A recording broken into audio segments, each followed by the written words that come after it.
ശിവപ്രസാദ് ജ്യോതിഷത്തിലേക്ക് എല്ലാവർക്കും സ്വാഗതം. ഇന്ന് നമ്മളിവിടെ പറയാൻ പോകുന്ന വിഷയം എന്ന് വെച്ചാൽ പൂയം നക്ഷത്രത്തിന്, അതായത് പൂയം നക്ഷത്രം എന്ന് പറയുന്നത് വളരെയേറെ ഭാഗ്യങ്ങളൊക്കെ ഉള്ളൊരു നക്ഷത്രമാണ്.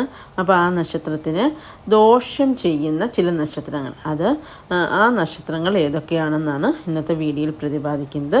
അതായത് ദോഷം ചെയ്യുന്ന നക്ഷത്രങ്ങൾ എന്ന് വെച്ചാൽ ആ വ്യക്തികളുമായിട്ട് നമ്മൾ സഹകരിക്കില്ലെന്നോ ഒന്നും അല്ല നമ്മൾ പറയുന്നതിൻ്റെ ഉദ്ദേശം.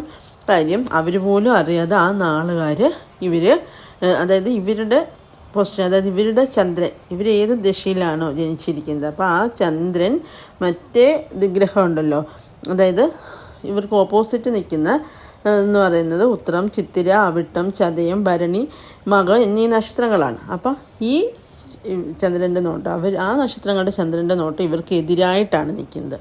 അല്ലാതെ ആ വ്യക്തികളുമായിട്ട് നമുക്കൊരു ഇഷ്യൂസ് ഉള്ള കാര്യമല്ല. പിന്നെ അതൊന്നും നിങ്ങൾ വ്യക്തിബന്ധത്തിലൊന്നും പുലർത്തിയും വേണ്ട.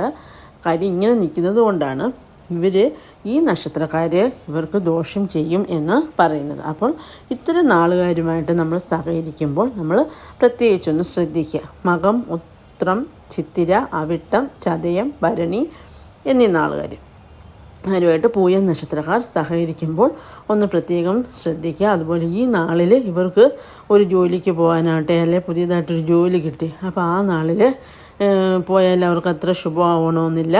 അതുപോലെ തന്നെ ഇവർക്ക് പുതിയതായിട്ടൊരു വീട് വെച്ച്, അപ്പോൾ ഇത്തരം നാളുകളിൽ അതിൽ പ്രവേശിക്കുകയാണെന്നുണ്ടെങ്കിൽ അതും ഇവർക്ക് ഗുണകരമായിട്ടുള്ള ഒരു കാര്യങ്ങളും ഈ നാളുകളിൽ ചെയ്യാൻ പാടില്ല. അതാണ് മെയിനായിട്ടുള്ള കാര്യം. പിന്നെ ഈ നാളുകാരുടെ ഉപദേശങ്ങൾ കേട്ട് ഒരു കാര്യത്തിലും ചെന്ന് എടുത്ത് ചാടരുത്. അത് ഇവരൊന്ന് പ്രത്യേകം ശ്രദ്ധിക്കുക. അതുപോലെ തന്നെ ബിസിനസ്സൊക്കെ സ്റ്റാർട്ട് ചെയ്യുകയാണെങ്കിൽ അതായത് പാല് കാച്ചൽ, കല്യാണം, അതുപോലുള്ള ഒരു കാര്യങ്ങളും ഇവരൊരു അഭിപ്രായം പറയുകയാണെങ്കിൽ ആ അഭിപ്രായം കേട്ടുകൊണ്ട് നമ്മൾ ഒരിക്കലും ഇതിലെടുത്ത് ചാടരുത്.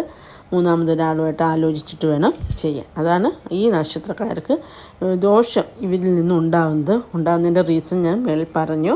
അപ്പോൾ അതുകൊണ്ടാണ്, അല്ലാതെ വ്യക്തിപരമായിട്ട് ഒരു കാര്യവുമില്ല. അപ്പോൾ അതിലൊന്നും വിഷമിക്കേണ്ട കാര്യമില്ല.